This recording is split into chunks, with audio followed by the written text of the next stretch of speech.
If you want news and rumors that appeal, welcome to the Dusty Wheel. Hey, welcome back to the Dusty Wheel.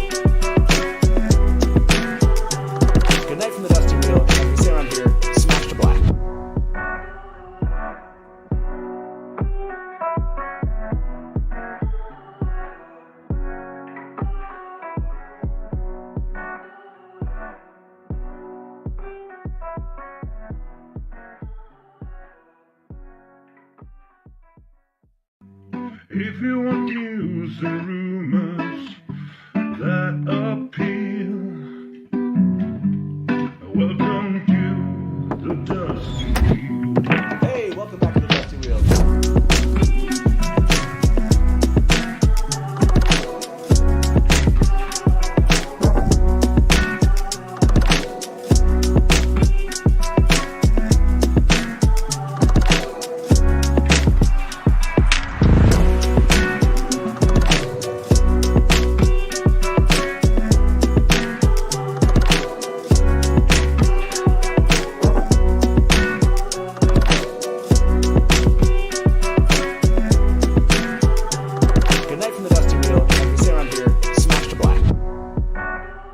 Hey, welcome back to the Dusty Wheel. I'm your host, the Innkeeper, and this is our live call and talk show all about the Wheel of Time. And we're back on a Sunday. I know it's been, I don't know how many months. It feels like 4 or 5. I don't know. It's been a while since we've actually sat here on a Sunday, had a chill Sunday afternoon talking about the Wheel of Time. And that's right, we're diving back into the books. As you can tell on the screen, we're going to be talking about A Crown of Swords with the Wheel Weaves podcast here just shortly. We have a couple of announcements. Let's bring them in, and then let's talk about these announcements, and then we'll jump into the book. If you've never been here before, basically, this is kind of a new reader's look. We will not have any spoilers past A Crown of Swords, even in chat. So our admins will kindly tell you no spoilers. They'll try to delete, remove ones that you have, and hopefully you're not kicked out of chat if you persist. So please keep those spoiler-free in chat, even the coy ones that you like to throw in there, because of our wonderful guests here today. So let me, without further ado, welcome the Wheel Weaves podcast. How are you guys doing today? What's up, Dani and Brett? Hey, yeah, very good, very good. Look, I feel like I'm representing here, you know, like And a I'm little. representing too. You can't see it because it's such a dark beer. And I have to do a shout out to our Australian friend Kev. He bought me this beer. Yeah. So Nice. I've been Okay. waiting It's for been the sitting and Yeah. waiting for the perfect time to it's a have very it. dark Luna and Fuego. So there you go. Thanks, I Kev. feel like it's been a very short time since we spoke last. Yeah, it was. So yes, we did Lord of Chaos like really late in the game. I think you were. How far along were you in Lord of Chaos when we were speaking? Oh, I mean, how far along were you we in mean Crown of Swords? Yeah, I yeah. think I mentioned it. I think we had like 2 chapters Yeah. to go or something like that. Nice. Okay. Left, Not very left much. in Yeah. the Crown of Swords. So I was very proud of myself for not spoiling anything. That was hard Yeah. for me. I'm never in that position. So. You're never. I know it is difficult, right? I told everyone out there. Hopefully, you all have a sipping device by you, so when Dani says stuff that you don't want to react to, you just take a little Oh. sip. You just take a little sip. You just take a sip. You know, maybe chew on a little ice or something to kind of. Nice. Yeah. So that's for everybody out there. You know, if you're just unsure, you don't want to ruin anything in chat, just take a sip before you write something that you will Brett, regret. in Is what I'm our saying. episodes that we record would be so drunk. I would just That the we entire wouldn't- time. Yeah, you have. Oh, it's so. I mean, I imagine Brett, for you, it's so difficult. So yeah, this is this new reader podcast thing that a lot of fans have been doing now for years. Remind everybody that's watching, if they don't remember, how long have you been working on this now? Yeah, so we started in May of 2019. So it's been over 3 years now. And we, you know, Yeah. I don't think I'm wrong, but people can correct me if I am. But at the time we started, there were very few podcast, and I feel like we might have been the first Yeah, for first first reader, time. but yeah. it's great. I love everybody who's jumping on and Yeah, we're and doing halfway. it too. We're It's so over- much fun. So over I the want halfway everyone mark. to do it. Yeah. Oh my gosh, this is it. That's true. That's right. So has Path of Daggers begun yet, or are you on the cusp? Okay, you did. You started. Is that how far are you started it- into? Okay. Like 3 chapters Yeah, Okay. we've only recorded, I think, the prologue, maybe. and chapter 1 and 2. Yeah. Okay. Okay, So I'm going to say this. We're not talking about Path of Daggers. I'm just going to say this. One of my favorite prologues for a very specific reason. That's it. That's all I'll say. But we'll Can't get wait to to that talk about next that. time. We'll get that next time you're back. Okay, A Crown of Swords. Now, for those of you watching here in chat, I did ask everybody. Over 100 of you voted. Is A Crown of Swords one of your favorite Wheel of Time books? If you're seeing this later and you want to tell me in the comments, I'd love to know. But I'm actually pretty surprised. It did come down a little bit. So clearly huge Crown of Swords favorites to start off the poll, because I saw like 50, 60%. We're down to yes with 40%, Which is still high for me. which is high, which is high for me too. So 40%, one of your favorites. Okay, everybody. Okay. Well, I'm going to end that poll. Really, really interesting results. And then I had no and light no. So those together make up the other 60%. So Man, yeah. I have a very important poll. I don't know if this is like impromptu, if you can do this. Okay, But I have yeah. an important poll. Okay. I want you to put up. Okay. So, A Crown of Swords has Yeah. my favorite cover art of all the books. Oh, So, really? It's a lot of bad rap with the dark blue, the rand. So okay, but how do you want this poll Rand. to go? We can ask, is it their favorite, or we can put multiple covers up and see which one is the favorite. So Ooh, yes, do you want it there to are a like few yeah? very good ones. Do you want it to vote against your top 4, or do you want it just to Sure. know if this is okay? Like, so is the okay. Crown of Swords top 3 for your favorite cover arts? Like, top 3 is Okay. good enough for me, but it's like Okay. my absolute favorite. I love the stare he's doing. He's looking directly at me. He's flexing his muscles. He's showing off a little bit. It's fantastic. His legs don't match his body. I love it. It's great. we'll call this your top 3 sweet, or so I'll just say hardcover, Wheel of Time covers. Yeah. There, or Wheel of Time hardcovers. Whatever. And I Wheel of gotta say, Time cover. One of the art. big reasons I love it so much, it's got the dark blue theme that the original Eye of the World cover has. So it's kind of like it brings you back to book 1 in the artistic You style. don't have to sell it. Let I people need decide. people. I need people No, he to has to say- sell it. I haven't Yeah. posted this yet. You have to sell it. You have to sell it. So, are there any other points you want to make before people vote on this, Brett, about the cover art? Well, I think I have to give it to Lord of Chaos though. Lord of Chaos has to be up there because of the Wow, romance she's novel. countering it. She's The yeah, romance Dani, novel. We're not Danny's talking about countering Lord it. of Chaos, though. We're talking about- So, Okay. those are my points. Okay, is A Crown of Swords in your top 3 Wheel of Time cover art? Here you go. Yeah. We'll see. Okay. Before we jump in, we do this. We kind of have 7 categories that we go through when we have our wonderful guests here come on the show and tell us about their reading experience. Before we do that, I want to remind everybody a little something coming up here. This is happening this Thursday. That's right. Looks like we're going to get some news at San Diego Comic-Con. Origin Stories panel. If you watch some of the Origin Stories, I actually think it was one of the best parts of what we got here in November were these Origin Stories. Really, really enjoyed them. This is Thursday, July 21st from 4:15 to 5:15 p.m. That is, I believe, Pacific time is my guess, because it's out in San Diego. So we will likely... we haven't had live news, so we're thinking, Taylor and I are thinking, why not do a live show while this is happening and talk about the origin stories, because we haven't done a discussion of the origin stories, and we'll also see if there's news that comes out from fans that we can cover at the same time. Do you think there's any news that's going to come out from this panel? No? I would assume, Yes? yeah. Like, Okay. how do you have a panel and not give us little tidbits of something? You got to give us something. Maybe we'll get like a release month or something for like season 2. Oh, man. Okay. Yeah. Well, I see this. It says join the creative team and a surprise guest. Ooh. So the creative team for the origin stories and a surprise guest. I'm kind of curious what everyone thinks. So this Thursday, be on the lookout. Let's do a live show. We'll talk about whether or not there's a surprise guest or what the news is that comes out of it. We'll talk about origin stories. So it'll be fun. I'm gonna. By the way, I think there's been enough time. 80 people have voted on this. Is A Crown of Swords in your top 3 Wheel of Time cover art? 66% say no. So, you know. Oh, Dead I mean, that's pretty good. That's pretty good, honestly. 3 of 15 enough. covers, if you will. 35% are there with you, Brett. Okay. So, let's jump into this. Like I said, everybody, we run through and do some fun discussion points. And this is one of my favorites, always. Rate it. That's right. A Crown of Swords for new readers. Dani, where are you at? Where are you at lately with, your ratings? You read A Crown of Swords. Where does it rank with everything you've read so far in the Wheel of Time? Okay, that's an interesting question. So Brett and I did a little bit of our own book recap episode. Okay. And if you followed along with us while we were reading, I don't think it's a surprise to anyone that this was not my favorite book. I felt like there was too much recap. I felt we were halfway through the book and we were still recapping like what a warder was. It just, Yeah. it was so slow moving. However, after we did our recap, I would say that this book is kind of like thrifting. So if you go thrifting, you have to sort of root through the stuff and then you get some good finds.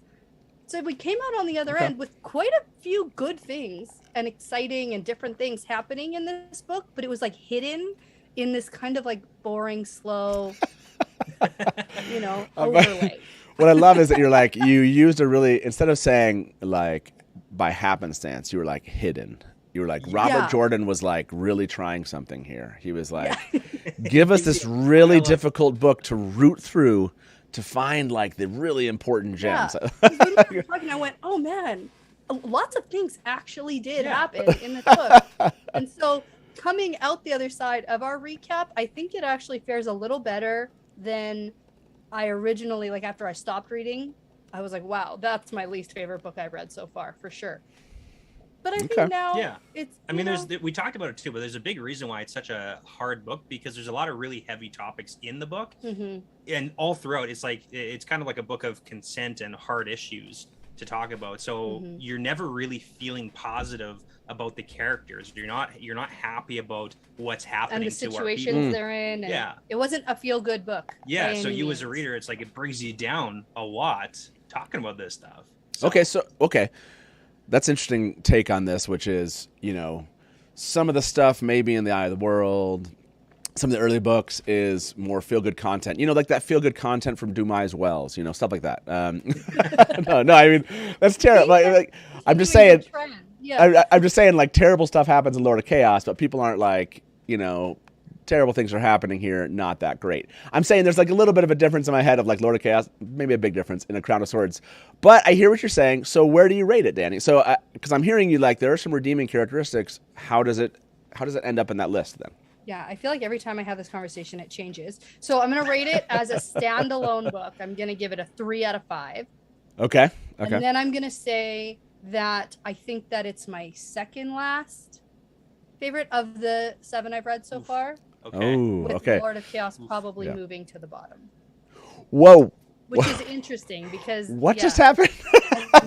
I don't know that I expected that. You just rated A Crown of Swords higher than Lord of Chaos. That is brave. Yeah, that is very Lord brave. of Chaos, I'm standing by the fact that I believe that it is a reread book. I think interesting. The first-time reader, I didn't get as much out of it as somebody who knows what they're looking for. I think there's a lot in there that might get better on a second read. Yeah, and I would say the same thing probably for book 7, like Crown of Swords. There is a lot that as you go through it, you can dig out all the good stuff and then, maybe skim over a little bit more of the stuff that doesn't make us feel so good. So. Yeah, and because last time we were here, I think I rated Lord of Chaos much higher than that, and now I just had a lot of time to digest and think about it, and it's it's the decline of all of our characters arcs. It's like everybody's getting shit on basically. I could not, by the way, I couldn't catch the comments because they were flying in fast. Whoa. This one, wait, what? Lord of Chaos is bottom? Yeah, it's a new hot take. I don't know what to tell you guys. Although there you go, Sherbert Mango, I fully support this hot take. So this is or this one from Melissa KJ. Lord of Chaos below Crown of Swords. What is that, blasphemy? Yeah, this is I like to say really controversial things. It gets the people going. So interesting. Yeah, and this is true. Julia said, as a first-time reader, I think Lord of Chaos really does not shine in comparison with what everyone says about it. Okay, so that's it. It's a really interesting. That's my feeling, yeah. I can't remember honestly. I think a lot of us in chat here, I can't remember. Like I do remember this. Hated A Crown of Swords. Totally remember that. But I was talking about these books on the interwebs by then, and Did you have the www back in the day? I don't know. yes, we definitely The that was like World Wide Web. well, I think I blew my mind when you could be like, wait, you don't need the www dot. That's crazy, you know. Yeah, so I do remember A Crown of Swords. We were like, okay, this is my recollection was among fans. We were like, Jordan phoned this one in. Like that was like I remember like I felt like it was like, wait a second, coming off of Lord of Chaos, it felt like okay, that wasn't the exact sentiment, as in it felt like half of a book. Yeah. That's what I remember feeling like. I'm an advocate for putting Lord of Chaos and Crown of Swords together because A Crown of Swords is literally the week aftermath of Lord of Chaos. I can't believe how little time. It's like 10 days. That's it. So and that, okay, so I think we're more in line with that one. I'm going to ask everybody a question about this. I did ask this while you were speaking. Who will be the surprised WOT guest at the Origins panel at San Diego Comic-Con? Almost 100 people have voted on this. Cast member got 49%. Rafe got 28%. Sarah Nakamura got 13% now. And other got 11%. Do you agree with any of those? Do you have a surprise guest who you think is going to show up? I voted for other. And the only reason I did is because we've gotten lots of casts. We've gotten Rafe a few times. Yeah. And I just think that if they're doing this and talking about the extra stuff, I feel like it's going to be some sort of other artistic director, someone who's like kind of like helping work this stuff in. I don't know. That's just my... Okay. It could be totally wrong, but that's what I voted for. Okay. How about you, Dani? Who do you think's going to show up? I don't know. It's me. I'm the other. No, just kidding. I think the first thing that came to my mind was like maybe Rosamund Pike. I don't know why. I don't know what she would have to do with the. I think that she's so articulate when she speaks. I just love when she talks about anything. Sure. So I just want to see her more. So I vote for things that I want to happen. Sure. No, that's a good point. The logical choice. By the way, is A Crown of Swords higher or lower than Lord of Chaos in your list of top Wheel of Time books? I almost did yes and no. I'm so glad that I actually told you the question because I just would have posted yes or no. Higher. Everyone's waiting for me to mess up my next poll. It's been a while since I've done it on accident. Is A Crown of Swords higher or lower than a Lord of Chaos in your list of top Wheel of Time books? Let's ask everybody that question because that one really caught people off guard. I love it. I know. Rereadability is a big thing. It's like when you know where your characters are going. Well, Brett, I have to ask you this before we go. For you, before we move on from here. Where does it? Is it in the middle of all the books for you? Is it in the top? I'd say it's like mid range. It's definitely not lowest. I'd say it's like mid range. So like of the ones we've read so far. Out of the series. Yeah. No, but for you right now, where does it rate? Oh yeah. So in your reread, I guess that's a good question. In the 7 that you've gotten to so far. That's hard to say. Covering it has been a little difficult because again, so many plot like Lord of Chaos and The Crown of Swords are where the plot lines stop getting resolved at the end of each book for the most part. Yeah. So it's like we're talking about these big topics that just like we're not seeing an end to it. And I know as a book reader, like you kind of want a nice pretty bow on the end of each book, but that ain't gonna happen. So it's hard. I did write that I was disappointed with the conclusion because it was too ambiguous. Is Samael dead? It's kind of unclear. Do they actually have the Cloud Bolt?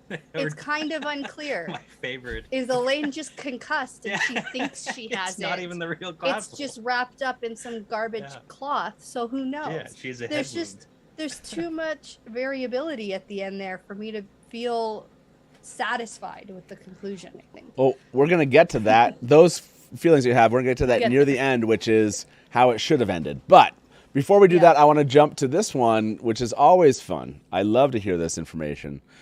What did you get right and what did you get wrong? So let's jump into right or wrong for A Crown of Swords. Kick us off with something. I mean, you can pick wrong or right. Okay.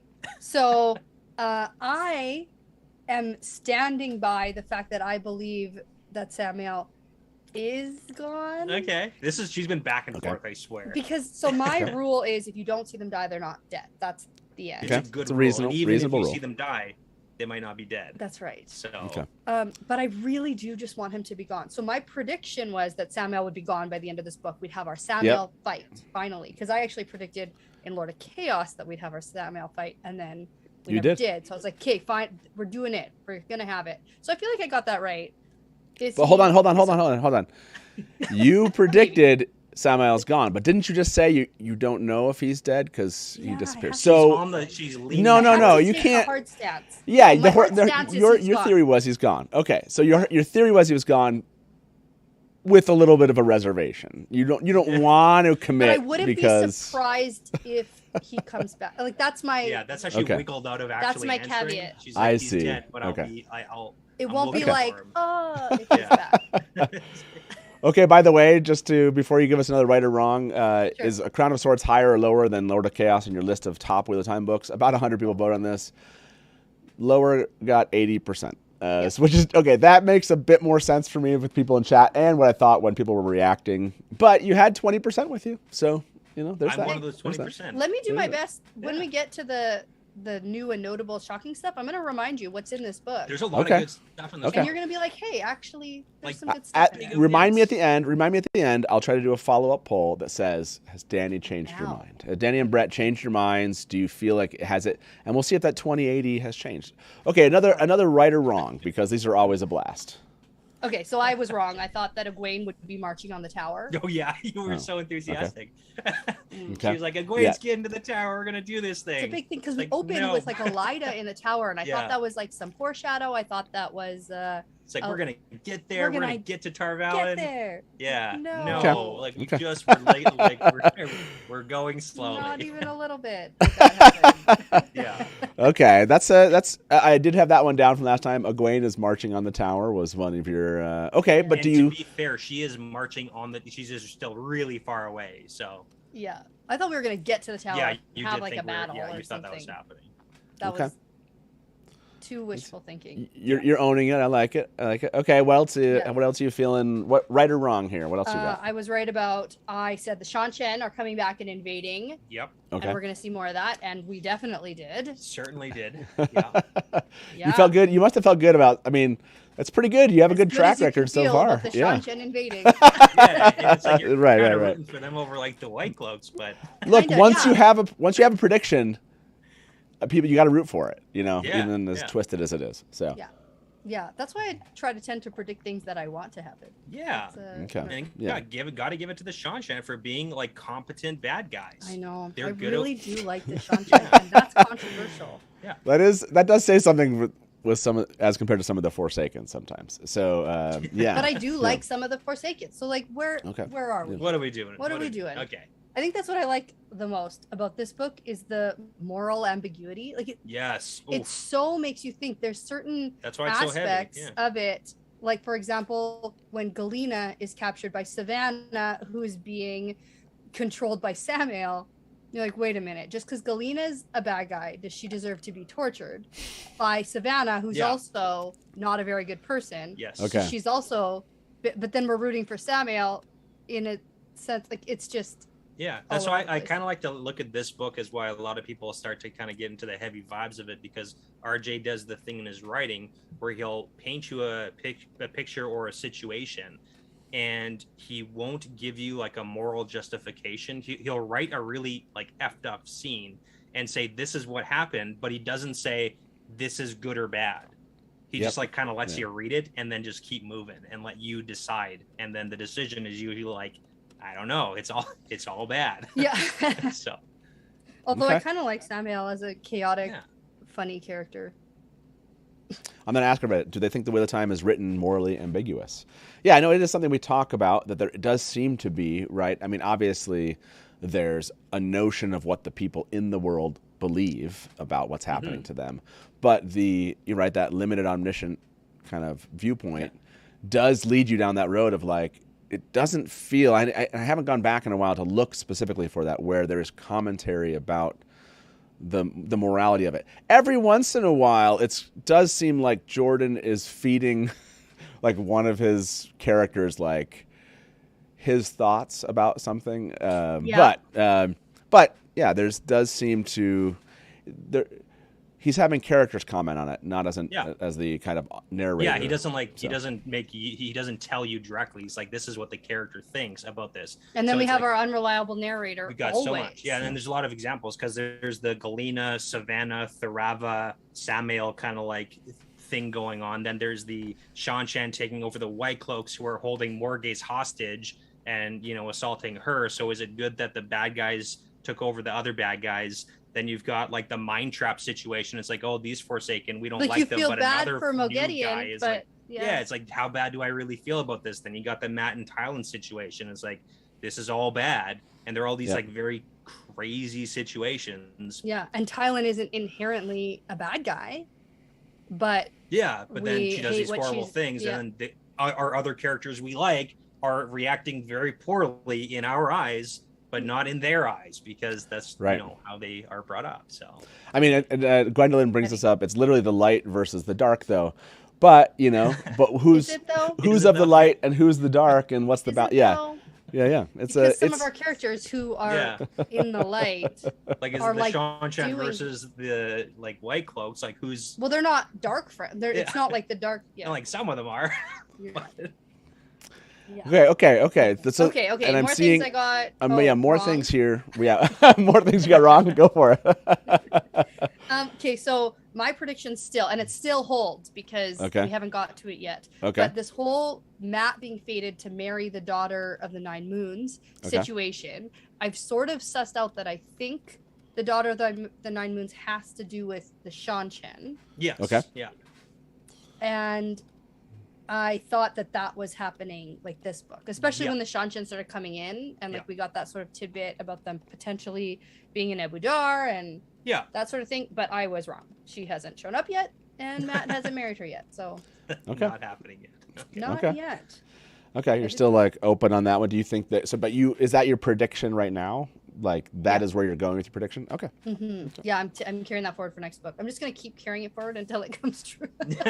Yeah, until it's wrong. All Look, right. honestly, you always have to hang. I've hung on to.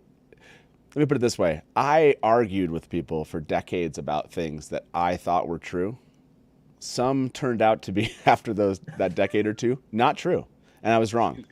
But one or two of them turned out to be true, and so I was so glad I held Hey, on to. It's the wins we take. Yeah. yeah. Count the wins. Yeah, you got to count the little wins. Honestly, with how Robert Jordan writes, you have to count the. I mean, Yeah. if you're right, 1 out of every 5 or 10 times, that's huge. That's Yeah. fantastic. So I'd say okay, the biggest thing that I actually was wrong about was when we were recording about the Abu Dar scene where Mogedion Oh. like balefires Oh my god, the boat. that was so bad. okay, And Oh, yeah.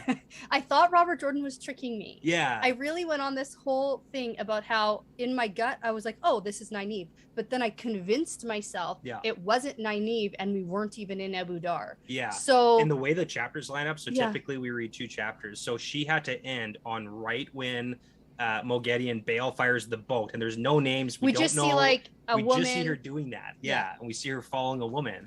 But she had to stop, and like the literal, like the next chapter We is find like out it's Nynaeve. it's Nynaeve. She convinced herself I that it was, so, wasn't. I was so convinced it wasn't was so Nynaeve. I was good. like, that's too on the nose. Yeah, That's Yeah. too obvious. Of course it wouldn't be that. That's what Robert Jordan wants Yeah. me to think it is. Yeah. yeah. I was shocked. That was so funny. By the way, that Yeah, I think scene, that was my favorite. that Yeah. scene, there were so many theories about what that, like the implications of balefire and how that all worked. Like literally, that's a question about that scene went to like Robert Jordan. I don't know how many times. Yeah. Like Yeah. we won't talk about that. I don't want to like. Yeah. I can't remember if Yeah. it like spoils things, but just know that is like one of those scenes that people are like, because balefire is always one of those things that goes. How does Yeah. the physics play Yeah, out? how I was does- like, yeah, well, yeah. this isn't how this person clearly died. So like that's not how Nynaeve's gonna die. That doesn't Yeah. make any sense. Of It's course. like, correct. You are right about that. Yeah. Yeah. I love it. I love it. Okay. Yeah. So I love that you gave us one where you were like, you made a prediction and then like the next recording session, Immediately you were wrong. wrong. Immediately wrong. I also have to say one of the things that I really did like too is since the end of Lord of Chaos, since Dumai's Wells, you'd been on this like lookout for Galena. Because Yeah. there's this big mystery of like where did Galena go after Dumai's Wells? Because Yes. we open A Crown of Swords with Savannah's perspective in Dumai's wells, and it's like, where'd she go? Where'd she go? Did she get away? Did Gawain get her? Did she get rescued? Did she like take off? Like, Did we she know die? she's Black Aja, so like, what's going on? And it went for so long, and just knowing and waiting until the final chapter is where we get like, oh, she's kidnapped. Yeah. So Yep. yeah, it was a good. Because I predicted, I thought she had escaped, and I thought she was going back to the tower, but I was wrong about that. Yeah, because we also got that scene. She where escaped, it's like, but then didn't. She didn't really escape. So. Yeah. Which, did you really feel that bad? Okay, no. so That's the moral ambiguity. No, I did not. Right? Okay. Okay, let's go see what people said about that. Over 100 of you voted. Do you think The Wheel of Time is written morally ambiguous? I probably could have phrased that a little bit better, but 75% said yes, 25% said no. Okay. Okay, right or wrong, anything else where you remember having a right or wrong from either previous books, previous predictions?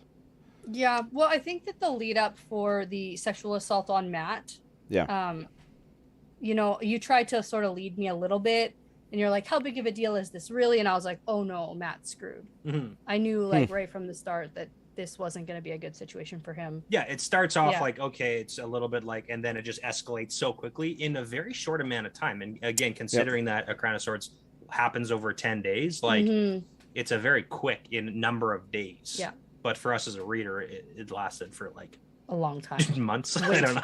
So, that's really interesting because I mean, in my head, that definitely takes much more time, right? Than but it takes it's like 3 days or something. It's zero time because half the time he's still at the inn, right? And then he moves into and the then palace. he moves in, and then within like 2.5 days or something, the book's over. Yeah. So. Yep. Yeah. There is one I do remember from that I didn't remember it. I found it on a document, and I think I don't want to like say it in case I wrote this down, but I feel like when we talked about Fires of Heaven, you were doing Predicting the Weaves, which we do later on in the show here, and you had a prediction about Matt, and I think Birgitta, and I think you did. Yeah. So do you recall? Do you recall you recall a prediction? Am I wrong in thinking that? Okay.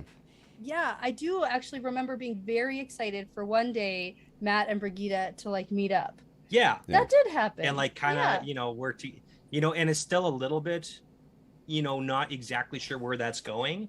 Yeah. But yeah, I do like their little it's the start friendship. of something beautiful, start of a beautiful friendship. Yeah.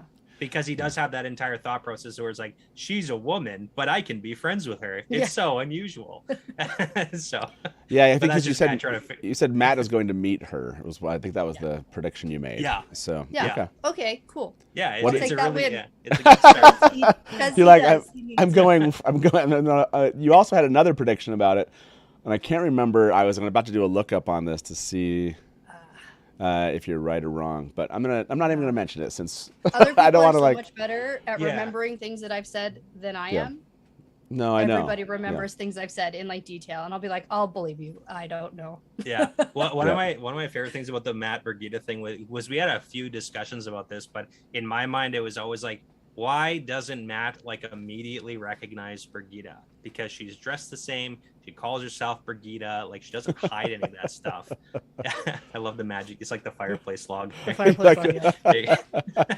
I like how Taylor turned it, so he's like, so you can see the. It's good. That's very good product placement there. It is. Yeah. No, but I love the Matt Birgitta thing, but I always have to try and like rationalize it. But like Birgitta was one of many like heroes that came in Fama, and then later on, I just kind of equated to like, imagine if you were a person who goes to the gym and there's like a big dude at the gym named Hercules or something who's like always pumping iron. And you're like, it's a big guy named Hercules. And then one day it's like, wait, that's like actual Hercules from like mythology. What are you talking about? That makes no sense. Yeah. So I'd have a hard time connecting. But he also has a million memories in his head from other people, and when he sees things or does things, he thinks, oh, that must be someone else's. And it's like, I don't even know my own memories, so he's having a tough time as it is. He's having a tough time. Yeah. He is. Yeah. This is a. And your lack of concern is concerning. No, I'm concerned about his emotional well-being. She was not concerned at the end when he gets like basically buried by a wall. She doesn't even care. She doesn't think any bad. Yeah. You explain yourself. We'll get there. Okay? Yeah, we're not there yet for theories and segment. okay. So, okay, any final notes on what you got right, what you got wrong? The only prediction that I'm still hanging on to that was not revealed yet is I'm waiting for that Time is Demandred reveal. Yeah, we didn't get anything from Black Towers, so like nothing. Yeah. You're still holding you're still holding on to that one. I'll put that in the category. Yeah. Okay. And Brett still owes me an ice cream cake when I'm right. And you owe me a bottle of whiskey when you're wrong, so it's good. Okay, so theories. I think that is all they had from last time. It was a Samael one. Oh, so you didn't really this wasn't a theory. You just said, I don't care what happens with the Cloud Bowl. That's what you said. That's what you said. That was like a direct. I feel like that was a direct comment. I'm changing my favorite because my favorite thing was at the very end when they finally find the Cloud Bowl, and then Dani is not convinced that it's the Cloud Bowl and she's technically correct.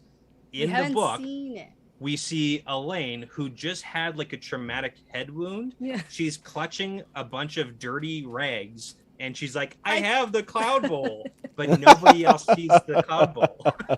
Which is supposed to believe. And it's like, does she have the Cloud Bowl? Because I see garbage in your hands, and concussioned Elaine might be wrong. She was technically healed. By the way, I didn't go look. She doesn't say Cloud Bowl, does she?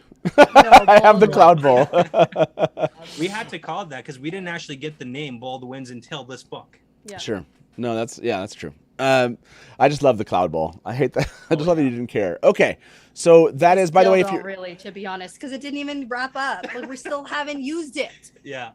If you are watching on social media, on Twitter or on Twitch, I think those are the two places we're streaming right now. This will be the end of the sneak peek. I think we're just about a third of the way through our show today. You can come watch the rest. Just come over to YouTube, look up the Dusty Wheel. You can see the rest of this episode. That was only 2 of the categories we're discussing of 7 today. So yes, but thank you for watching over on Twitter and on Twitch. Like I said, we're still here live. You can jump into chat. I need to throw a poll up here and answer some of the polls live with us. So moving on from this, do you have a good poll topic, Brett, before we move on to our next category? Oh, sorry, Tim. Unless you want a poll about does she have the Cloud Bowl, but that's a you. I don't have anything. That's a Dani specific. Yeah. Oh, okay. No, I want to ask I can't ask that one.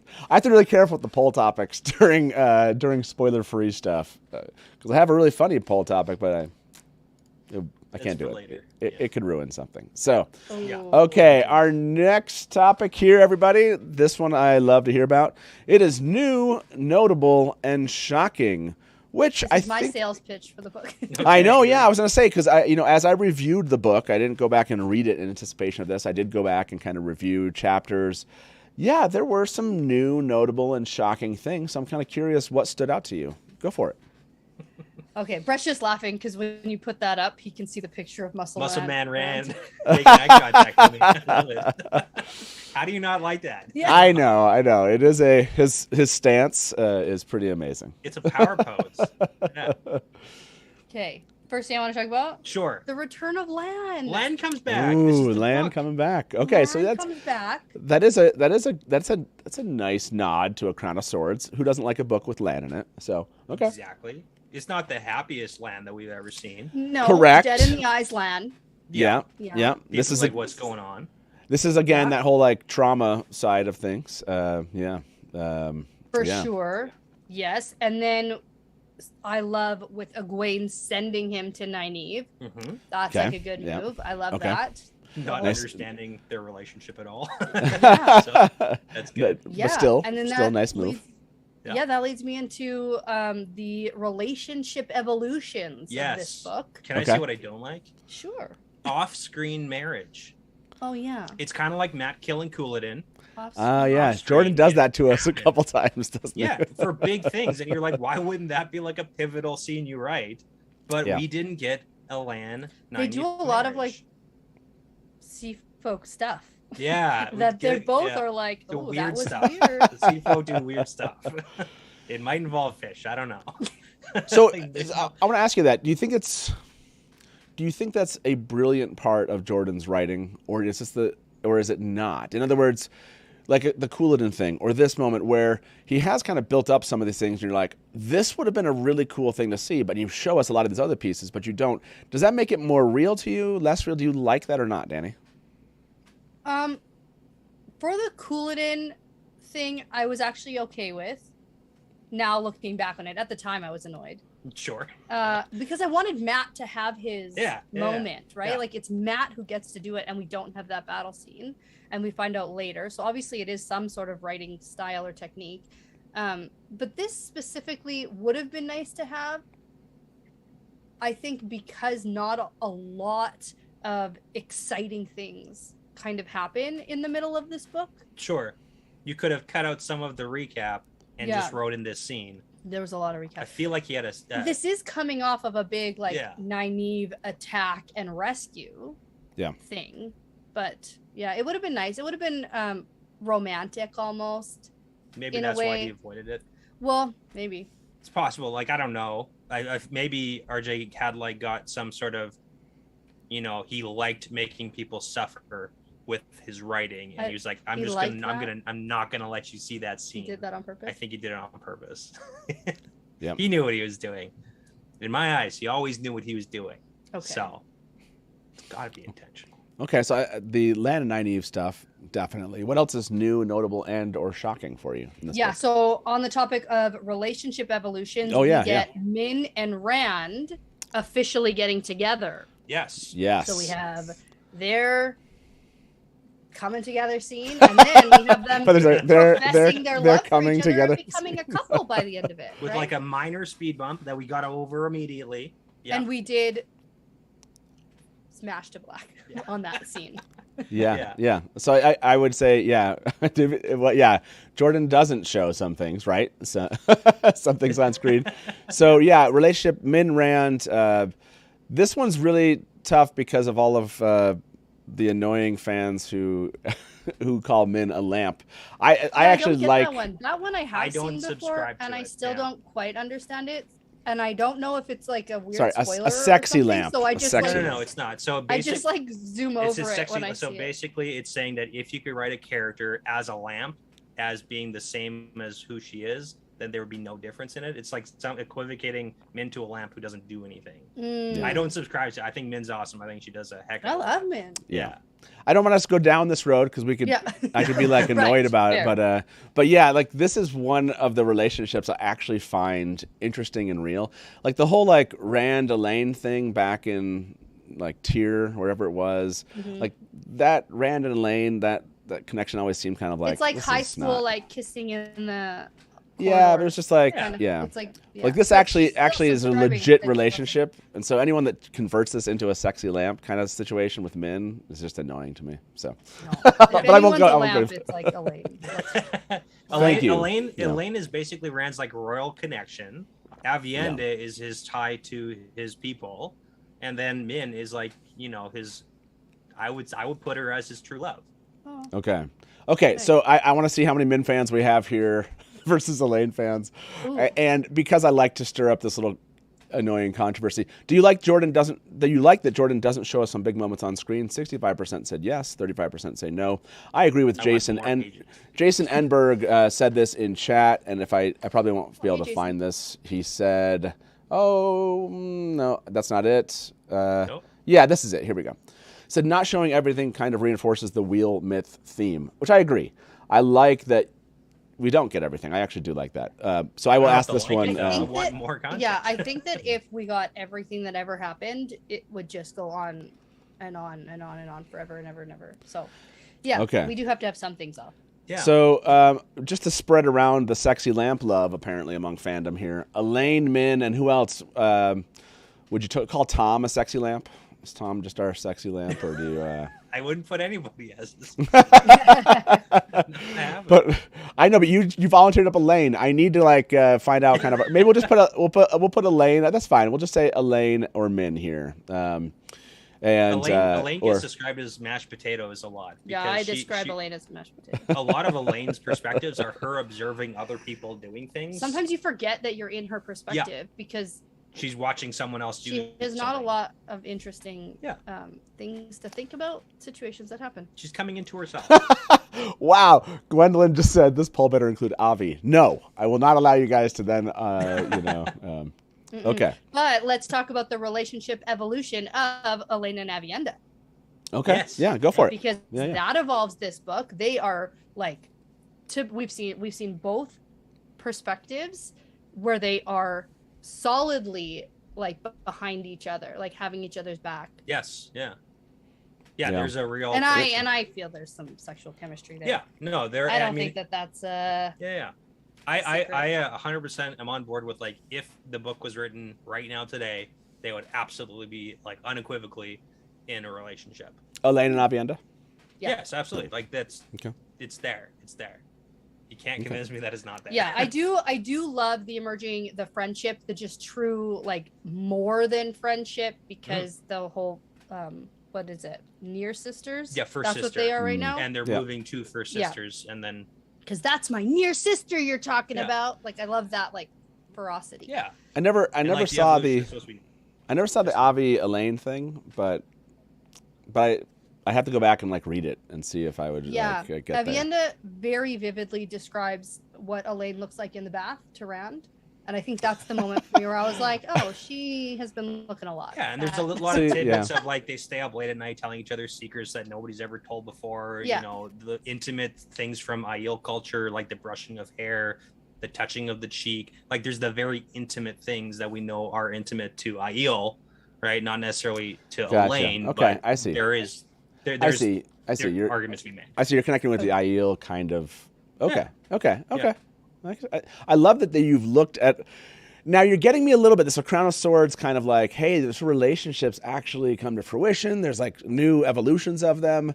I had forgotten about that, and that isn't something that Jordan gets much credit for. I always, almost always diss him a bit on relationship side of things. Yeah. So the fact that you brought in, by the way, Min and Rand, that does help me at least move. It moves the needle a little bit. But okay, well, but I like it. I like it. Keep going. By the way, this poll that I threw up. Let's put the script a little away from the romance, and let's talk about a new character that was introduced. Yeah. Okay. Morden. By the way, let me hold on one second. Oh. Morden, I'm this poll. About 110 of you have voted. Who is more of a sexy lamp? I put Elaine, Min, and then I hate this conversation. So I hate this conversation got 64%. Yeah. By the way, too. take out I hate this conversation. Elaine got 23%, Min 13. So thank you for those in the chat that that answered that. Okay, Moradin. Yes. Okay. Morden Yeah. And the true power. Yes, this is the book where the true power is introduced. And I have to say, I still have barely wrapped my head around. Oh yeah, I know. Saidin and Saidar, and It's now like, here's like another thing one. for you to think about. That's different. Yeah. Morden, you said this word true power is introduced, and I was gonna, but we don't have to nuance that out. But yes, true power. By name. This is the first time Okay. is introduced by name as a separate thing.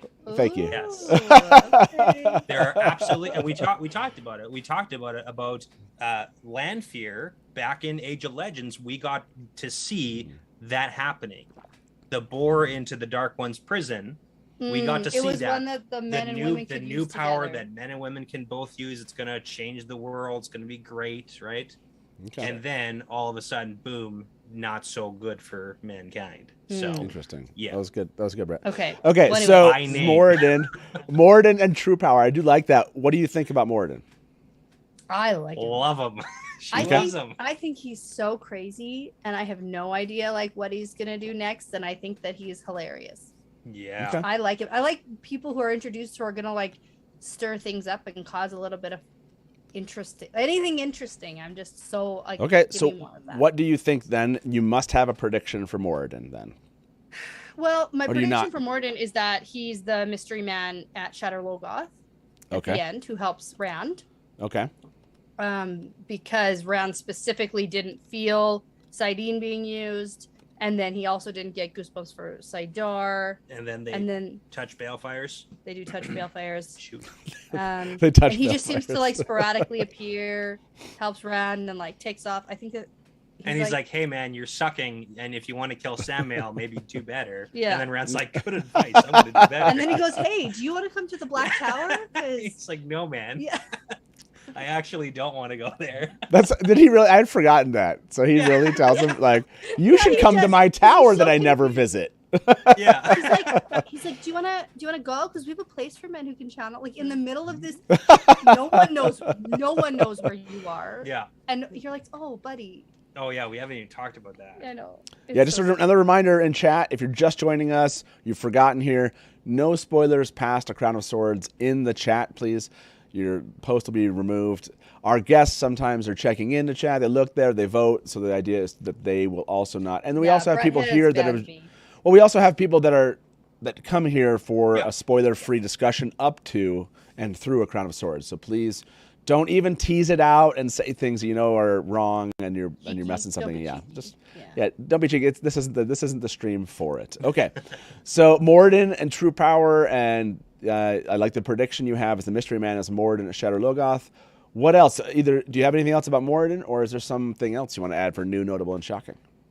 Oh yeah, lots for new, notable, and Oh, shocking. hold on. We did get to see, just on topic of Morden, we got to see Morden with not just one mind trap, which we know is Mogedion, Yes. but then Okay. he has a second one, and you did have a prediction for who you think the second one belongs to. Okay. Yeah. Okay. Yeah, for it. I think that it's Asmodean. Yeah, Okay. and it's a Mind very traps. interesting reason, rationale behind it. I liked it. Go for it. Well, because Give us your theory. Mogedion and Asmodean found themselves in similar positions, Yes. being kind of captured by someone of this time and being like extorted for their knowledge. Hmm. Okay. And It's like same. similar. Yeah. Yeah. I like it. I like it. I love hearing all theories. So mind trap, second mind trap is Take a drink. Asmodean. Yeah. I like it. Matt. I know everybody. No, see the other methodology for me is to write it down while you say it. Yeah. So I can focus on the like, oh crap, Interesting. I misspelled this. I misspelled this thing, and I'm over here typing, and you're just saying it. And in my head, I'm just saying second mind trap Asmodean, and that way my brain doesn't like react at the screen. You have to do that. There's like no other way to like just stare at you and like You're not so feel good. like you're I'm saying impressed something. with your poker face, though. That's good. Well, like I said, you just start typing some random thing and misspell it. Yeah. You know how like annoying it is to misspell something. Your brain's talking to you Yeah. about that. Okay, so mind trap. Second mind trap is Asmodean. Mystery Man at Shadow Logoth, you believe, is Morden. Okay, what else? Let's keep. Edronile gets murdered this book, That was fantastic. and Morgase escapes after the Shan-Chen attack. Yeah. There's I a lot love- that happens in I those, love the white those cloak. few Yeah, little it's so good. perspectives. It's like Omerna, the dumb idiot, murders Nile, and then the Volda Asunawa plan kind of like weaves itself in. Morgase has a terrible time, but then she gets to escape. Yeah. But that's what we're trying, like heavy topics, and it's like this is literally a book of consent issues with mind traps and assault and all these things, and Morgase is in exactly the same boat. Yeah. Yep. So- Yeah. And this is where, it's interesting because as a reader, I know we talked about, or you mentioned this before with Thailand, and I know a lot of fans maybe don't, whether or not you don't reread the books, and then you're not getting on and talking about the books with people. Because I know the first time I read through the Thailand Matt situation of assault it was not something that I recognized at Didn't the even time. register. Yeah, you just It did I not just kept register. reading. Yeah. Yeah. And until I had seen that answer about that, I think it was a paraphrased answer that Jordan gave about this, until I talked to other fans that were like, oh no. And then I went back and read it, and I was like, Yeah. oh, and you're like, man, gosh, Matt is yes. having bad reactions and crying and like hates And he wants like to is leave, hiding his clothes Yeah. that were like torn. No, off him totally. Yeah, you because read he it and you're didn't like, want this. Yeah. oh, yes. And it's like one of those, again, because from culturally, the way I grew up, that was just, it was like, oh, That's the this isn't trope, something that the can older happen woman to... wants me trope. Well, yeah, it can't happen to a man, right? And like, and Matt, no, like Matt's one of my favorite characters. This couldn't have happened to my friend or my favorite, you know what I mean? Like, this couldn't Yes. happen to someone I know, kind of way that we think about it. So yeah, it was not something that I recognized at the time. And then I did, and I was like, damn, yeah, like Morgase, Matt, and and others, right? You start to kind of go through these, and you're like, Jordan's not. Like you said, he doesn't necessarily stop and have people talk about it, but he does leave things in it. And it's and so sad because then the rest of the characters go ahead. kind of laugh at him Yep. for being upset that this happened. And it's very clear that his body sort of betrays him because becomes clear that, things do happen for him, but he doesn't want them to be happening. So it's like, Yeah. it's a tough situation for him. Yeah, Lan in this book, right? You have all of these things happening that you're reading it and you're making kind of this like, oh, and that's the judgment. That's the judgment and the moral ambiguity. I was mentioning it because we had an extensive conversation about this too. But the question of like, okay, so we know that the Lan, with the bond being severed between him and Moraine, technically he should go and commit suicide by like trying to kill the blight, right? That's what happens to warders. They're usually going to die immediately because they're going to throw themselves wholeheartedly into it. So is it better that you take away his free will and say, no, you don't get to do that because I'm going to pass your bond to somebody else? Or is it better to go and not do that and like let him have his free will, his autonomy, and then let him die? So like, which is better? And I don't think RJ passes a judgment on it. He says, this is what the characters do. Now you decide, or don't, because there is no right answer in my mind. And it's the same as what we do in our culture where we live. If somebody tries to commit suicide, we commit them and we take away their autonomy and say, no, you can't do that. Yeah. If somebody wants to die, we do everything we can to stop them.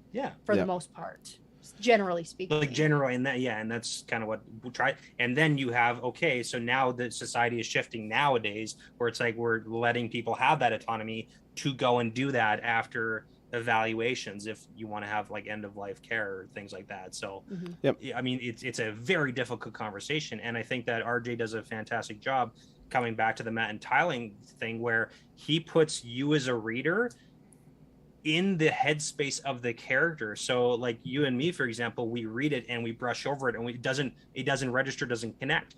And that's almost what happens to Matt too. It doesn't register, it doesn't connect. He doesn't even know what happened.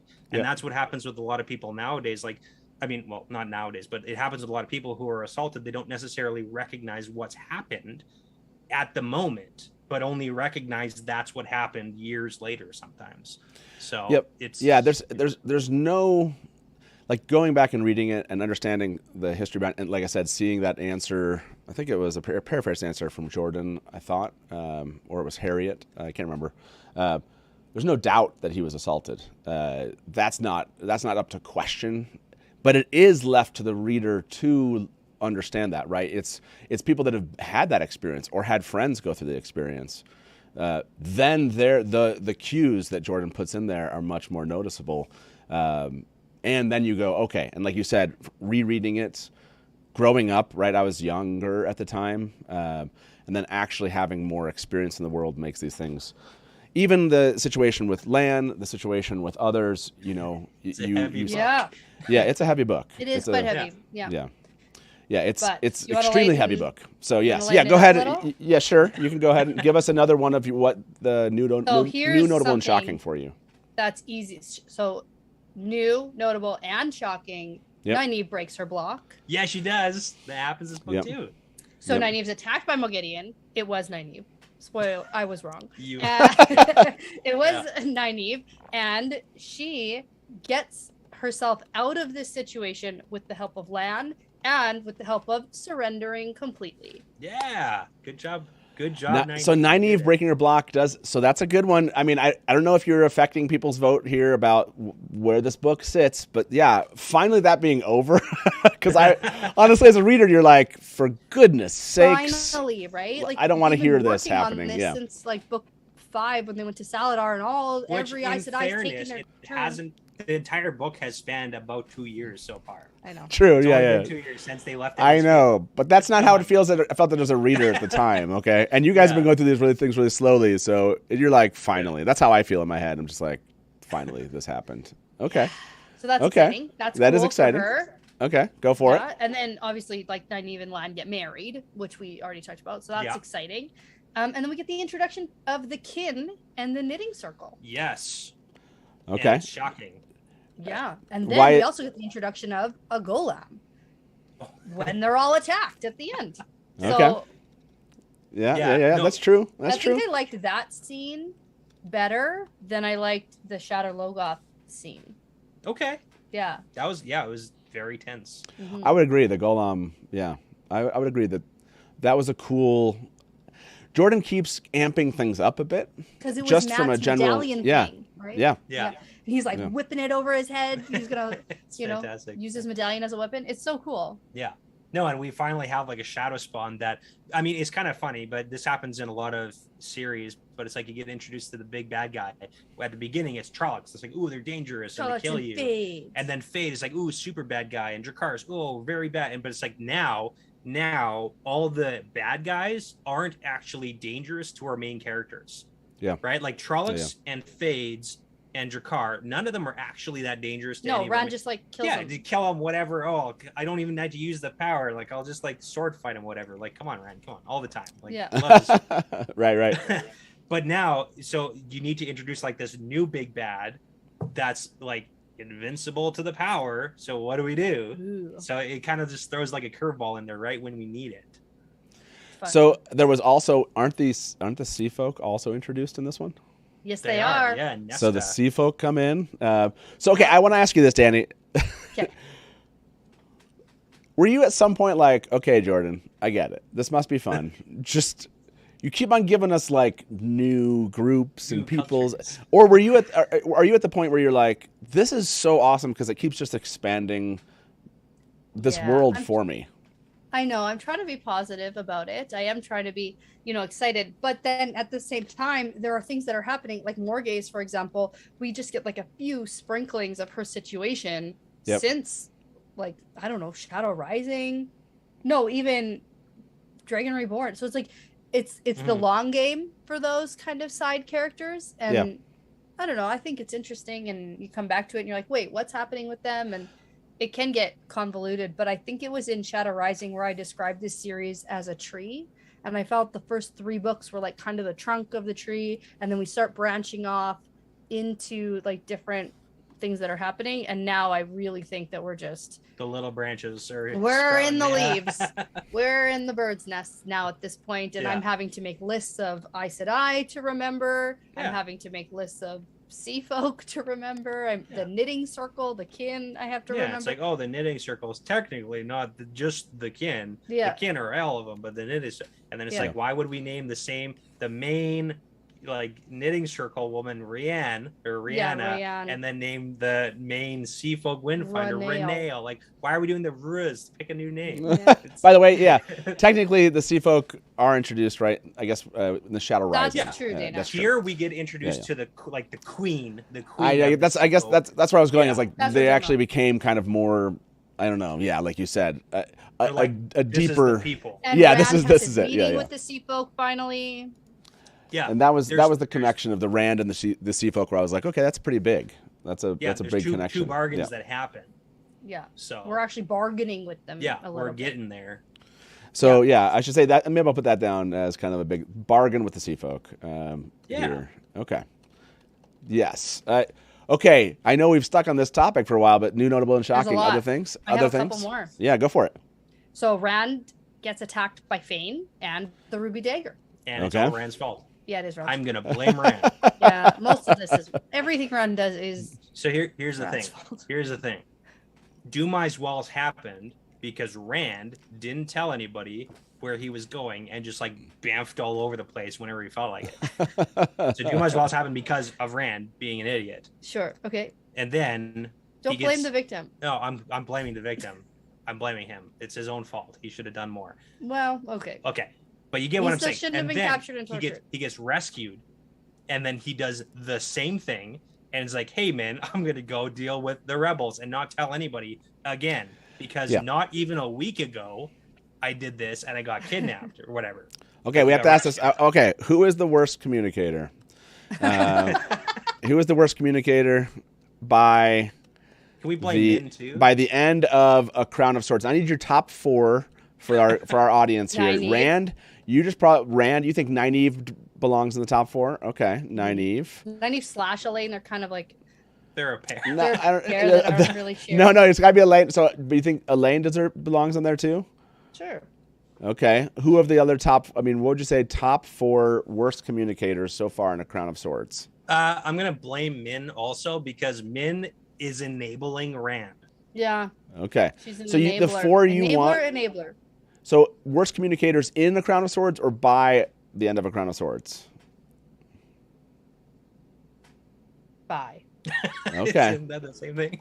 No. So I mean, like, I want to say like all first 7 books, worst communicator, or is it just in this one book? Oh, okay. I understand that now. Okay. So I'll say in A Crown of Swords, worst communicator, Rand, Nynaeve, Elaine, or Min. Not even Egwene doesn't end up in here. Okay. So who's the worst communicator in A Crown of Swords? Rand, Nynaeve, Elaine. Egwene's got other problems. Elaine or He's got Min. other flaws. Egwene has a lot of flaws. Yeah. Okay. Everyone needs to be an Well, option. well, we can switch over. I wasn't done by blaming Rand because he did the same thing. No, I know. Got captured, he got stabbed by Fane, and they cart him back to the palace, and the maidens don't even know that he was gone again. And he almost died. And then at the end of A Crown of Swords, he does it again to go kill Samael. He does it again. And Min helps him. And Min helps him. That enabler. So that's the issue, is he does it like 3 times in the span of like a book and a half. I understand the last one though. It has to be super secret. So, okay. Rand gets attacked by Fane. People are answering this worst communicator. The question here. What else is new, notable, and shocking? Well, let's talk about. By the way, I love that you're making your case for everybody to like love A Crown of Swords more. Keep going. Yeah, so we have Egwene making sisters swear fealty to her, which is a little bit more of that like moral ambiguity because questionable. They're held by the oaths, and so if they have to swear fealty to Egwene, yeah, and initially she gets the ones who aren't yet sworn, and to they the chose oath. to do it. They chose to. Yeah. But then we get to see Elida have the exact same thought process of like, ooh, I want to make people swear to me. So we kind of get our person we like, Egwene, doing this really. But like, I was on board when thing. Egwene was doing it. And that's the thing, is you were on board when Egwene was doing it, and then it's like, oh, let's put the same power into the hands of Elida, the crazy person, and then let her do the same thing. And all of a sudden, you're like, oh no, yeah. Remember when I liked Elida is a great statement. I love Matt. This is a great. You've apparently slandered Rand, according to Mash of the Deck. Rand Althor has never done anything wrong in his life. This calendar is slander. I will slander anybody I want to in this series. Okay, what else happens? Egwene's being controlled by Halima. Okay. Who's a dark friend? Yeah, she's doing like her. No, is it Forsaken? I mean. Forsaken, yeah, not just. Okay. Yeah. She's literally a Forsaken, and she's like giving her head massages. Mm-hmm. Maybe a little something extra. Yeah. Maybe a little something extra. I like it. Compulsion. Yeah. Okay, so Egwene having some issues and maybe pushing some boundaries there. Rand, bargain with the Seafolk, Gollum, the kin in the knitting circle. Nynaeve breaks Morghese escapes. Pedro Niall gets murdered. More than the true power. Relationships actually grow in this book. Invade. What else? Stuff. Oh yeah, the Shantan coming in. I forgot to add that one. Invade Amadicia and Ebudar at the end. Yeah. Okay. And then that makes me very concerned for the kin, the Seafolk, and all of our Aes Sedai there, because the Shantan coming in equals bad news for any channel. No concern for Matt or Oliver. I'm concerned for Matt's emotional well-being, but I think he'll be just fine. I know a wall fell on him, but I think it'll be one of those situations where it falls and then there's like a space for him. By the way, about 100 people voted who's the worst communicator. A lot of people would not vote on this one. Well, at least Steve would not vote on this one because everyone wasn't an option. And no one picked Min. Rand got 70% with 90 following up with 20% there. Rand is... he deserves it. So. Rand deserves this. Okay, other final new and notable shocking. Let's run through those really quick and let's move on to the next title. I want to ask anybody if you've convinced anybody about this one. Go ahead. Okay. All the Shido get split up because Samael is being funny and chaotic. So funny. It is the funniest bit. It's like one of those like bad physical comedy routines you see on like bad television, where it's like, oh, he calls them the full box. It's like, oh, push this rock with like it's like Samael painted a bunch of red circles on a bunch of rocks in his free time. He's like, push the red button and it'll open up a gateway. And he sends them off different places. It's such a bad Yeah, That might and have it that might have works been so my well. favorite bit from Samael, honestly. I That's know. like But of you all know the what? things, that's Because probably my favorite. Yeah. He's dead now, right? Yeah, for sure. Yeah. Okay. Okay. What else? What else? I think that mostly That mostly covers your new, notable, and mostly shocking. ties things Okay. up. And then there's Rand's finale where he's Okay. the ultimate misogynist. Yeah, he's the worst. Let's see. He does. What? Good old Rand. He excludes the maidens, then he excludes the Saldaean women, and he's Yeah. like, I don't want to see any woman die. And And, then then he murders Leah. Sort of. Sora. Yeah, He's isn't like it Leia? Leia Doesn't matter. in the audiobooks, but he's very concerned about her, and then he Messes up his Balefire weave get Samuel. to not get Samael Get free. It's Samael. like if you really get want to him. save her, kill Samael. Okay. and Okay. then Okay. Balefire. You're dissing on. Yeah.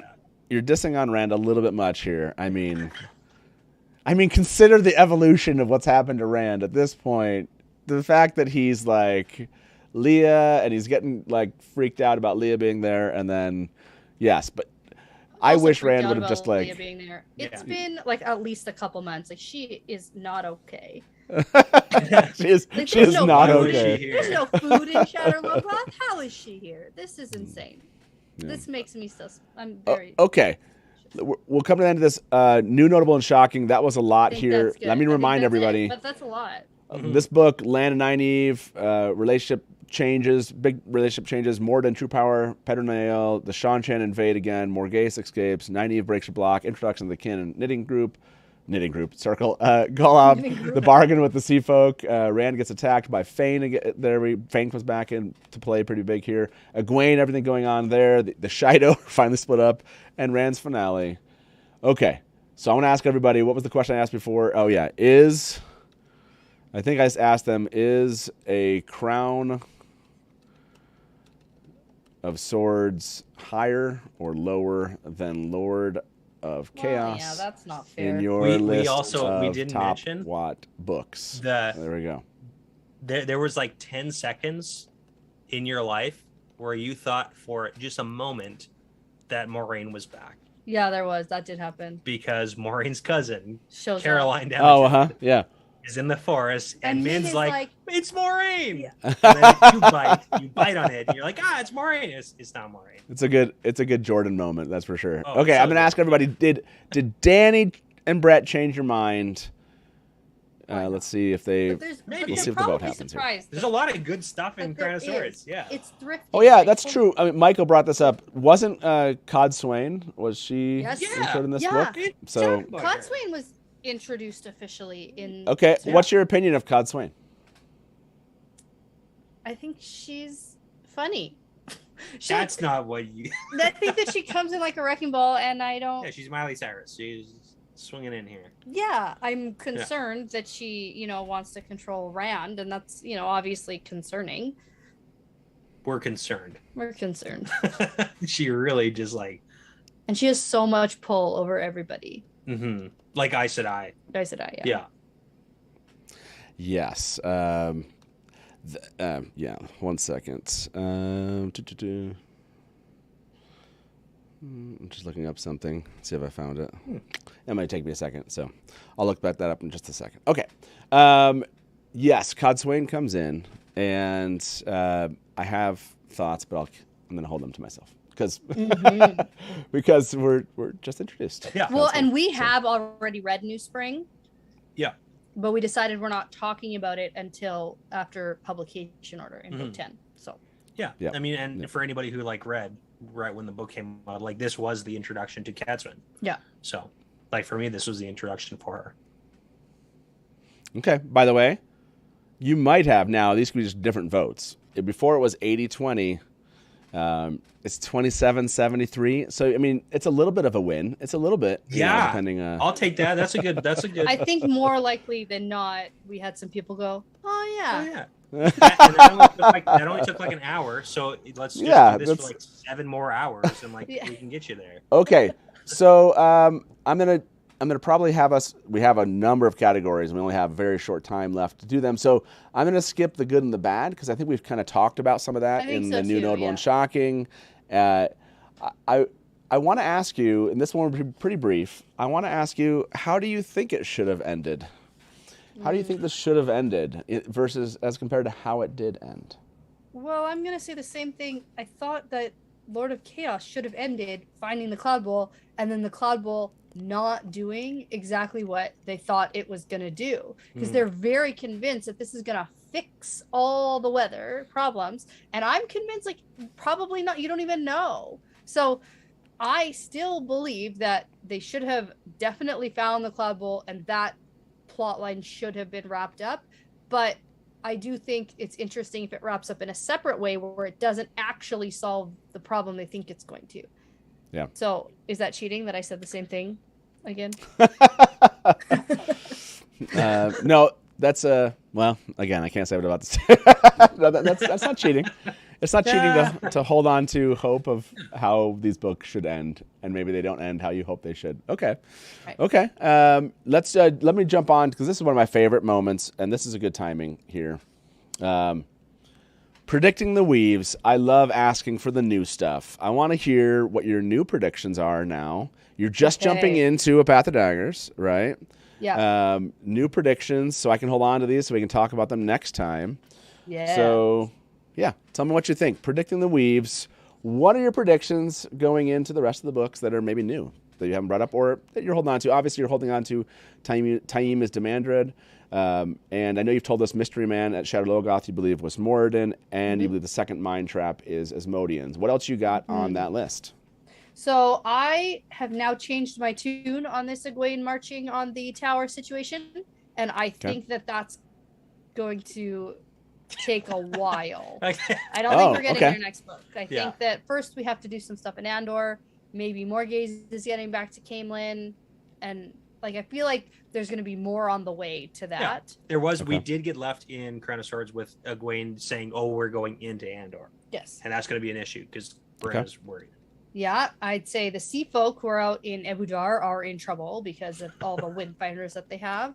That's going to be sad for them, I think.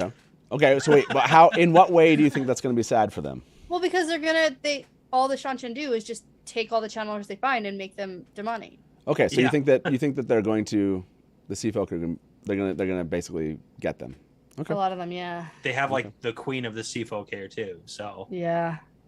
Bad news bears. I think so. I mostly can escape, but I think it's bad news. I think it's sad. Okay. I also think that Moraine is coming back, but not next book. I think I've said like book 9 or something. No, okay. It's just like super are you arbitrary. throwing a dart at a dartboard? Yeah. Let's. So you think Moraine is coming back by book 9 or by the end of book 9? What is it? Yeah. In book 9. In book 9. Okay. Chapter. Chapter. Like if you could predict that'd be pretty impressive. That'd be pretty good, yeah. I mean, you could do it. Yeah, I'm just waiting. So that's gonna happen at some point. What else? What other predictions you have? Oh, I have a new theory about who killed Asmodean. Okay. Is it you don't care? Nope, I do care now. Okay.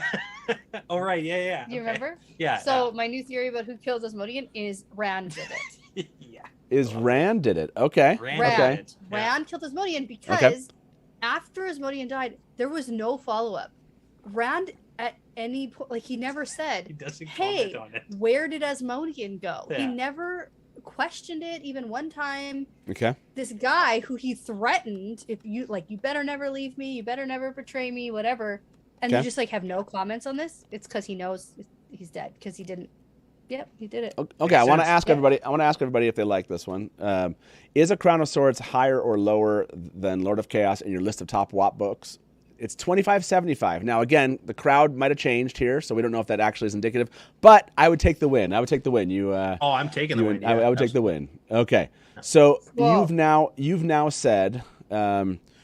What was your last Asmodean? Who killed Asmodean? You had another theory? I thought last time. Let me see. I remember it. Hold on. I thought maybe Avienda. Yeah. Avienda. I'm going to say.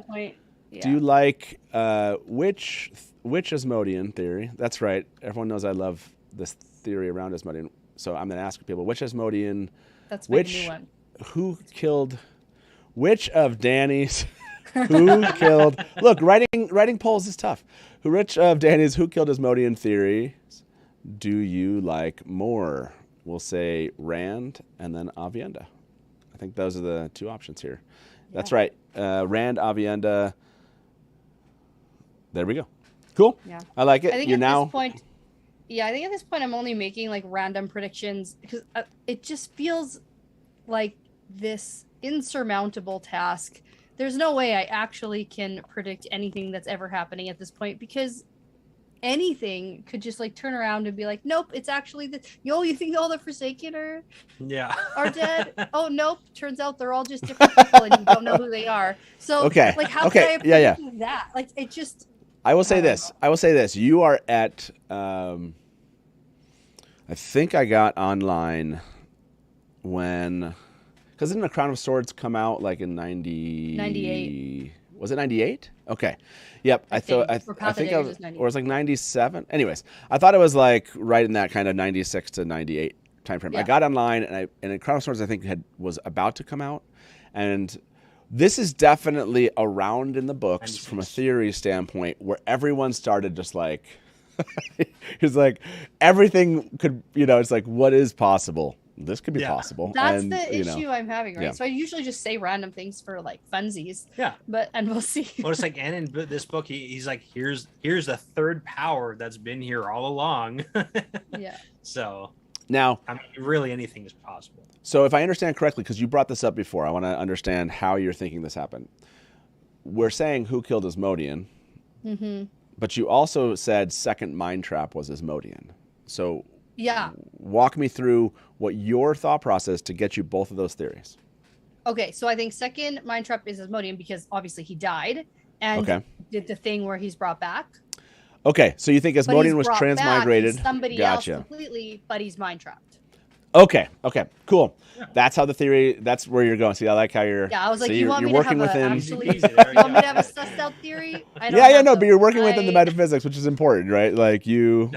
Where is Osengar? Yeah, so you think Asmodean was killed, Yes. and then was transmigrated. Is someone else? Do you think we've been introduced to that other person that is Asmodean? So transmigrated is also the working. No, I know. We Okay. talked about that last time. Sorry. talk about Yes. it? Yeah, we talked about that one. detail, Yeah. in detail. I don't remember actually. ever using that word with you. Yeah, he used it quite a bit. Okay. Matt likes that Yes. Okay. I do like that word.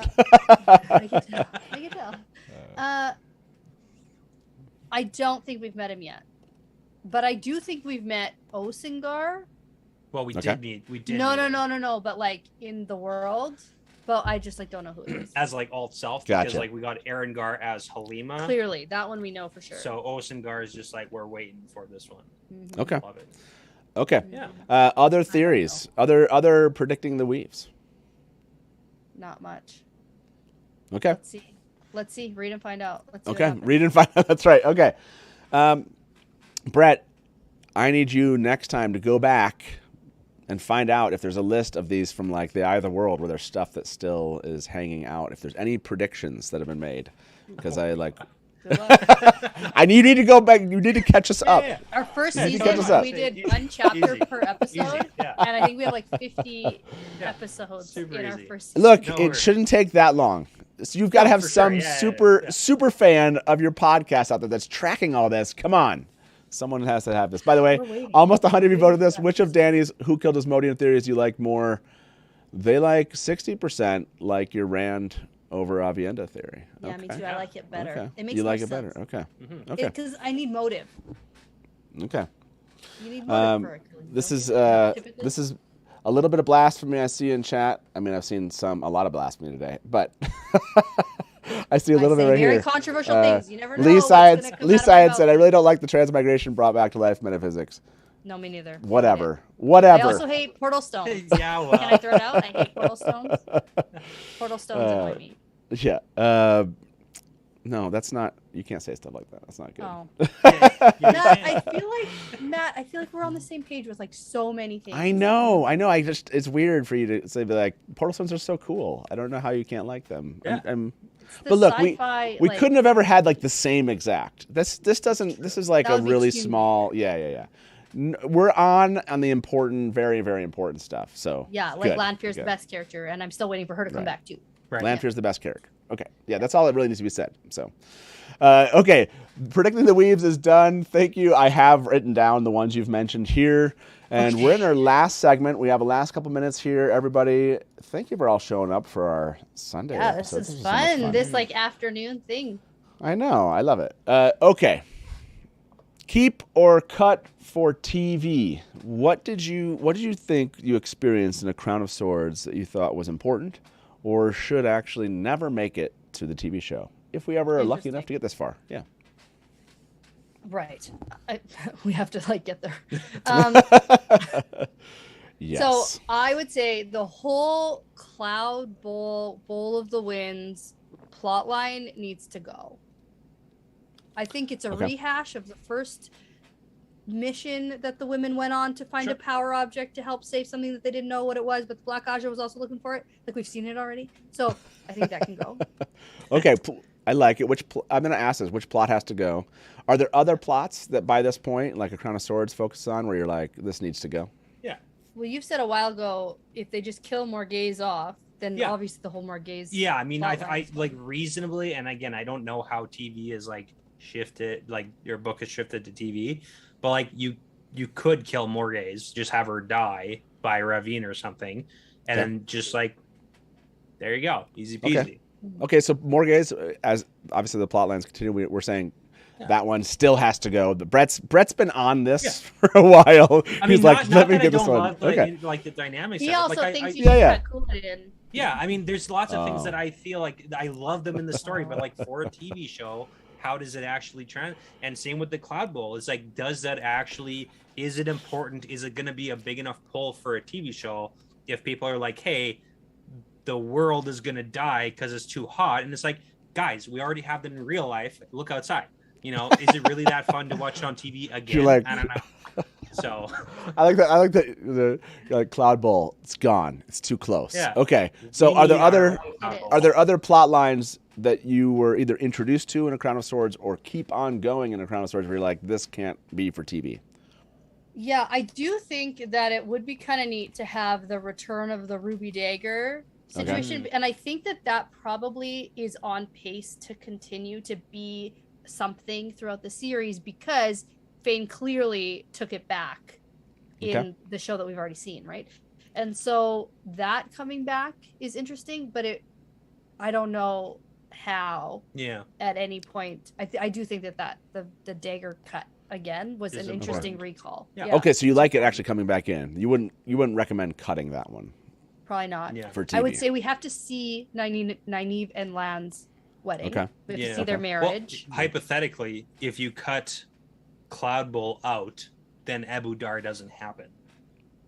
And we can find other reasons to go.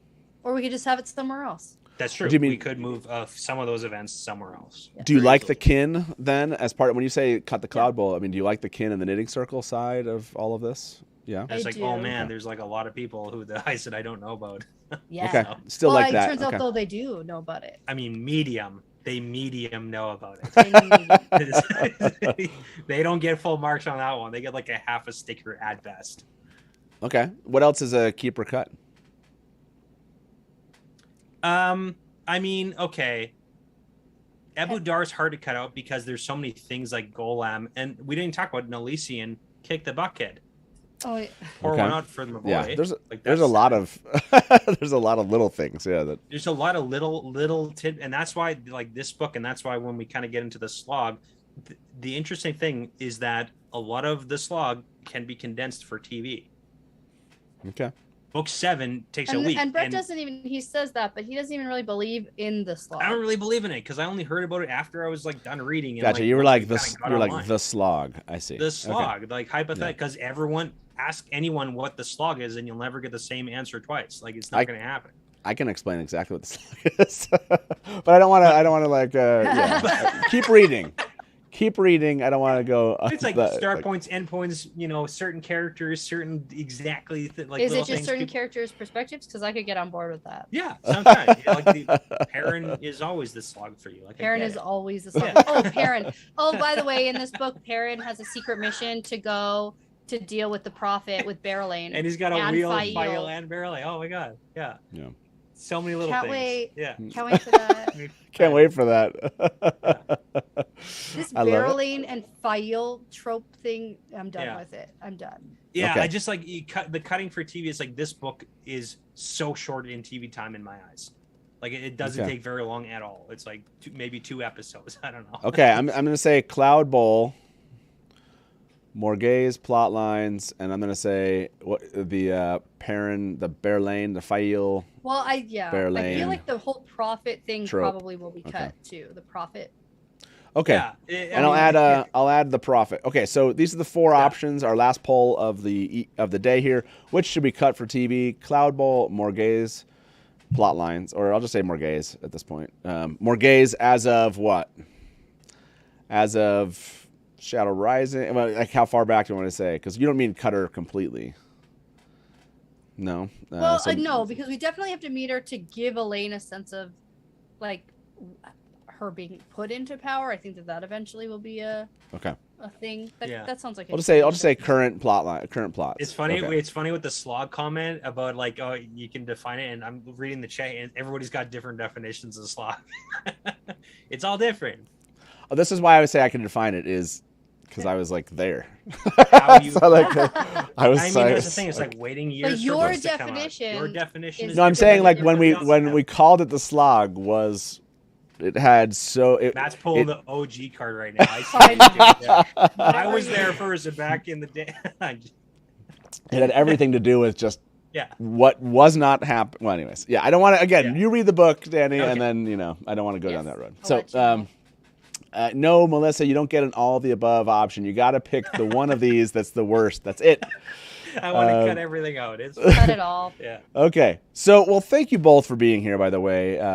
Thank you for shocking our audience here with the whole, like, a Crown of Swords is higher than Lord of Chaos craziness do. that you Swinging proposed. 5%. That was important. Yeah. And now you have a whole book to go through. Like, how long? What's the anticipated kind of?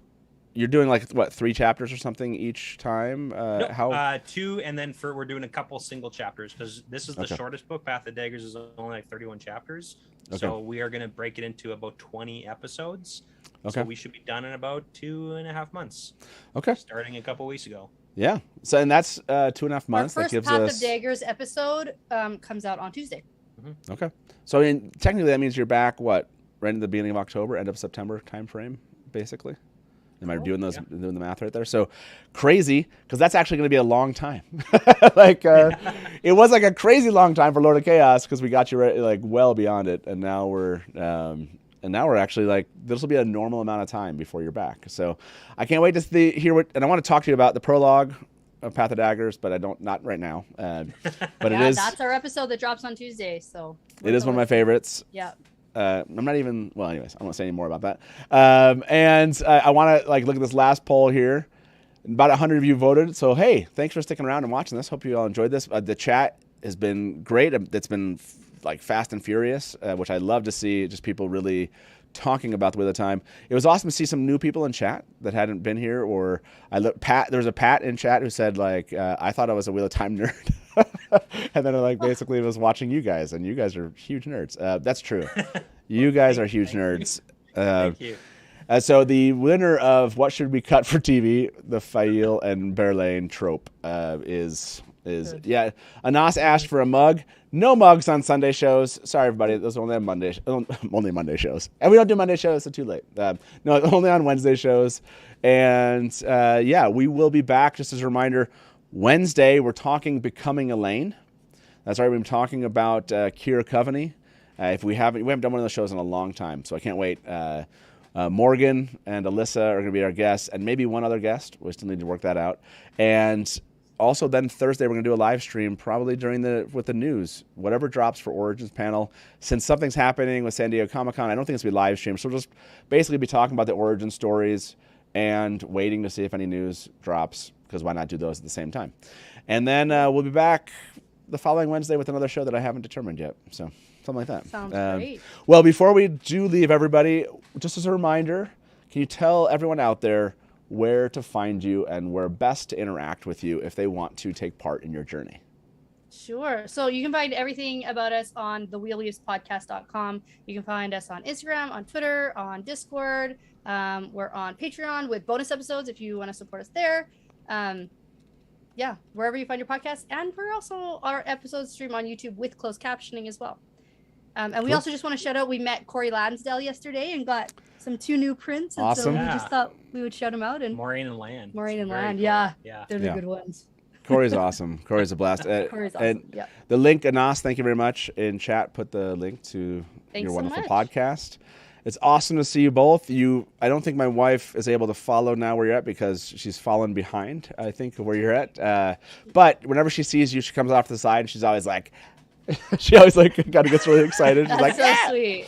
It's really Yeah. sweet. So this has This been a is lot of fun Innkeeper's seal for of sure. approval. Yes, the Innkeeper's wife loves you guys, loves you both, and so someday, if possible, we'll have to see you at a convention in the future. Yes. That'll be So that's the plan. well, awesome. George Con, nice. Jordan Con is the plan, as long as the world does not explode. Yeah, But I who's love to it. say? I love it. Yeah, I hope so. I hope that we are all there and chatting and having a good time. So can't wait for it. And hopefully by then we'll know a lot more about season 2, whether or not it's already Yeah. out or just on the cusp of it. So it's gonna be a lot of fun. Thanks so much for having us. We have the best time when we're here. This is lots of fun. Oh yeah, it's so much fun. I We love. just nerd out. It's great.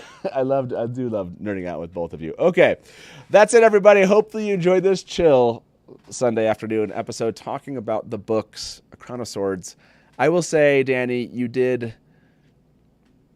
It's a little bit better in my head than it was before we began. So you I'll did. take the win. It does not transcend Lord of Chaos for me, but There. it has inched its way up in my head of like, okay, some cool stuff does happen. And I was just complaining when I was younger and not as many It is things quite happened that I boring. wanted. So I complained thoroughly. Don't throughout our undo the work we've just done.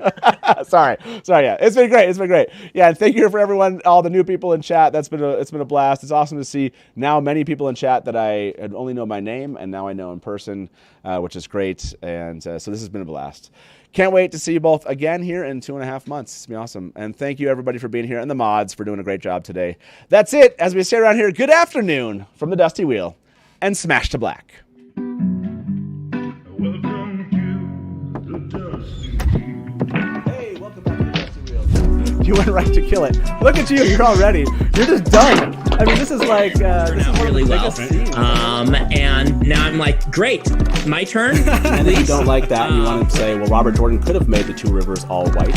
He could have, but he didn't. So, Just complimented me on my dress, and as you can clearly see, I'm not wearing one. I see Nakomi as something along the lines of a Shada Haran analog for the it does make sense why it outlasted the breaking. Yeah. See, this is why I have Therese in the show, because she's going to correct everything that Hey everybody, welcome to the Dusty Wheel Show. What? Meme Off Challenge. Yay! Terrible, like baby face mounted on like a huge body. So like all of a sudden, Just like, a traditional fantasy, right? There are sci-fi And elements. just a for moment those that are ago, kind of interested. Rafe tweeted something. So let me get my guest in here with me. And Probably, I would say, let's put get in talking here. 70-80% of the work. I got to be over the shoulder and be like, no.